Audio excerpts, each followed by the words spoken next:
2024년 0유월 27일 MIN 뉴스입니다. 21대 국회의원 선거를 준비하기 위해 창당했던 중도좌파와 중도 세력이 이합집산했지만 국민의 관심을 이끌어내는 데 실패했다. 바른미래당, 대한신당, 민주평화당, 무소속 의원 등이 결집해 20대 국회 후반에는 원제 제3당으로 위세를 떨쳤던 것과는 대조적이다. 대표적인 인물은 손학규, 박지원 등으로 21대 국회의원 선거 패배 이후 각자 도생의 길로 접어들었다. 박주선, 김동철, 김한길, 윤영일, 조배숙 등은 윤석열을 지지했고 천정배, 유성엽, 주승용 등은 친정인 더불어민주당에 복당했다. 명확한 정치 철학이 없으면서 단기 이익을 쫓아 세력을 구축하면 생존하기 어려운 현실을 또 한 번 체험한 것으로 만족해야 했다. 2020년 21대 국회의원 선거를 위해 민생당이 제시한 선거 공약을 국가정보전략연구소가 개발한 오곡밸리 혁신 선거 공약 모델을 적용해 평가해봤다. 사회문화 공약 57.1% vs 경제과학기술 공약 14.3%, 중앙선거관리위원회 정책 공약 마당에 등록되어 있는 민생당의 21대 국회의원 선거 정당 정책을 국정연 공약 분석 모델로 분석한 결과 28개로 나타났다. 공약은 정치, 경제, 사회, 문화, 과학 등으로 구성됐으며 사회 공약이 전체의 39.3%를 차지했다. 다음으로 정치 공약 28.6%, 문화 공약은 17.8%, 경제 공약은 14.3%, 과학 공약은 0.0%를 각각 기록했다. 요소별 주요 공약은 다음과 같다. 정치 공약은 공공부문 축소를 통한 국고 낭비 방지, 지속적인 기술력 향상에도 불구하고 과대한 행정 인력 소요에 대한 대대적인 개혁안 마련 필요, 방만한 공공기관 개혁, 낙하산 인사 방지 및 성과 검증 없는 높은 처우 개선, 부당한 국가권력에 저항했던 5.18 민주화운동의 헌법적 가치 인정, 5.18 민주화운동에 대한 철저한 진상규명을 통한 책임 소재 명확화, 불법적인 고용세습 근절 등 8개당. 사회 공약은 코로나19 장기화로 생계 위협을 받는 취약계층 생계 보호, 청년층, 신혼부부, 고령자 등 주거 취약계층의 주거복지 서비스 확대, 금수저에게 유리한 주택청약제도 개편 채용 절차에서 구직자의 인권침해 금지, 구직자 인권침해 예방조치 의무화로 인권침해의 사전 예방, 한국판 그린 뉴딜 녹색경제, 10년 민생 뉴딜 프로젝트 추진을 통해 미세먼지 온실가스는 50% 줄이고 새로운 환경 일자리 100만 개를 창출하여 지속 가능한 발전 도모 등 11개다. 문화 공약은 교육 행정 혁신, 차별 없는 교육 구현, 대학의 자율성 강화. 미래를 대비한 교육, 방송이 정치 및 자본권력에 장악되면서 상실된 공공성, 공정성 회복 등 5개다. 경제 공약은 코로나19 방역 상황으로 인한 중소상공인, 자영업자 내수 침체 민생회복 지원, 재정사업 효율성 증대, 보조금 부정수급 방지 등 재정사업 지출구조 조정 실시. 과도한 대출 규제로 피해받는 실수요자 자금난 해소 및 중산층 맞벌이 가정에 대한 정책 금융 촉진. 공익형 직불금 예산 3조 원 확대 편성을 통한 농가소득 지원 등 4개다. 과학 공약은 미래통합당과 마찬가지로 한 개도 없다. 급조된 정당으로 명확한 국정 운영 방향을 정하지 못한 것도 국가 성장 동력에 대한 고민이 없었던 이유로 해석된다. 4차 산업혁명 시대의 과학기술에 투자하지 않으면 후진국으로 전락할 수밖에 없다. 포퓰리즘 정치 공약을 앞세우며 정작 과학기술에 대한 고려는 전무하다. 민생당의 공약을 국정연이 개발한 갑옷, 즉 달성 가능성, 적절성, 측정 가능성, 운영성, 합리성 지표를 적용해 평가했다. 간략한 내역과 개선 방안을 정리하면 다음과 같다. 달성 가능성은 공약이 국회의원 임기 내에서 완료할 수 있는지를 평가하는 것이며 하루 분석됐다. 5.18 민주화운동에 대한 철저한 진상규명을 통한 책임 소재 명확화는 관련 기록이 부족하고 관련자의 비협조로 더 이상의 진실규명은 불가능할 것으로 판단된다.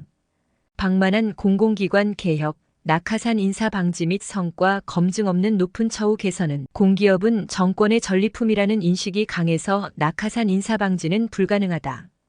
특히 정치권이 공기업의 인사는 전리품이라고 판단하고 있어 선거에 도움을 제공한 사람을 위해 배려함으로 근절 자체가 어렵다. 구직자 인권침해 예방조치 의무화로 인권침해의 사전 예방은 공무원이나 공기업은 가능하겠지만 사기업은 강제로 적용하기 어렵다. 이른바 1997년 국제통화기금 외환위기 이후 고용빙하기가 도래해 일자리가 부족한 것도 구인자인 기업이 갑을 포기하지 않는 이유다. 적절성은 공약이 민생당이 국정운영과 전국, 지역구의 다양한 여건에 적합한지 평가하는 지표이며 달성 가능성과 마찬가지로 하점수를 획득했다.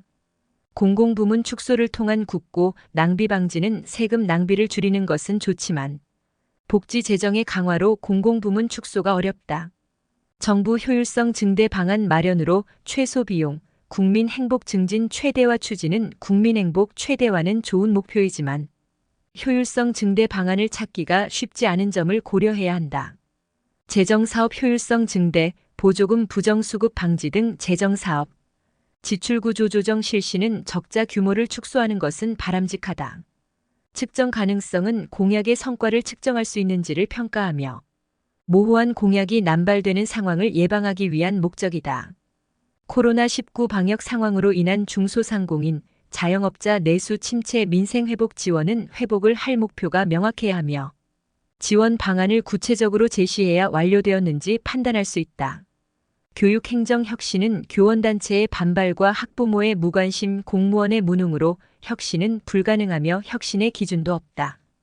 대학의 자율성 강화는 대학에 어떤 자율성을 부여할 것인지, 강화되었다고 판단할 기준은 무엇인지 등이 모호해 측정 가능성이 낮다.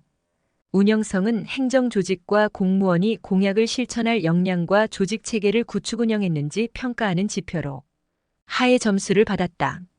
미래를 대비한 교육은 현재 우리나라 교육 정책은 학생과 학부모의 수요에도 대비하지 못해 미래를 대비하는 것은 불가능하다. 국가는 군 입대자에게 입영부터 전역까지 모든 것을 관리하고 군 생활 전반에 대해 지원하며 국가 보훈자가 될 경우 현재보다 확대된 예우 및 국가 책임을 대폭 강화는 국방부는 군 인력 관리에 대한 능력도 부족하고 명확한 관리 지침도 구비하지 않았다. 문재인 정부 출범 이후 급등한 부동산 가격 정상화는 정부가 의도하지 않았지만 각종 정책의 부작용으로 가격이 급등한 것이라고 볼 수 있다. 정부가 부동산 시장에 인위적으로 개입하기 어려우며 문재인 정부도 무리하게 시장에 개입했다가 부작용으로 고통을 겪었다. 합리성은 공약이 주민자치를 실현하고 주민의 이익을 극대화하는 데 도움이 되는지 파악하기 위한 목적이며 다른 4가지 영역과 동일하게 하로 평가를 받았다. 노동시장 유연성과 고용 안정성 함양은 해고를 자유롭게 하자는 것인데 근로자의 안정적인 생활을 침해할 가능성이 높다. 지속적인 기술력 향상에도 불구하고 과대한 행정인력 소요에 대한 대대적인 개혁안 마련 필요는 공무원은 정년 보장 등으로 해고가 어렵다. 차별 없는 교육 구현은 양극화로 가난한 학생에 대한 배려가 필요하다는 것은 공감하지만 구현은 쉽지 않다. 역대 정부가 교육개혁에서만큼은 실패한 이유다. 종합적으로 민생당의 정책 공약은 5가지 영역 모두에서 하를 받을 정도로 처참한 수준이다. 정통 진보정당인 민주당의 반발에 창당했지만 지역과 지지층 기반을 갖추지 못해 지리멸멸한 것이라고 판단된다. 정당은 정책에 대한 기본 방향을 정립하지 못하면 생존이 불가능하다는 교훈을 일깨워준 사례다. 오곡밸리 혁신 선거 공약은 국가정보전략연구소가 중앙정부와 지방자치단체의 선거 공약을 평가하기 위해 국내외 전문가들과 협력해 개발한 모델이다. 오지는 오곡밸리는 계곡을 의미한다. 문명은 오곡백과가 풍성한 계곡에서 탄생해 발전했기 때문에 국가지자체가 번성하기를 기원하는 마음을 담았다. 오늘도 즐겁고 행복한 하루 보내시기 바라며 구독과 좋아요 부탁드립니다.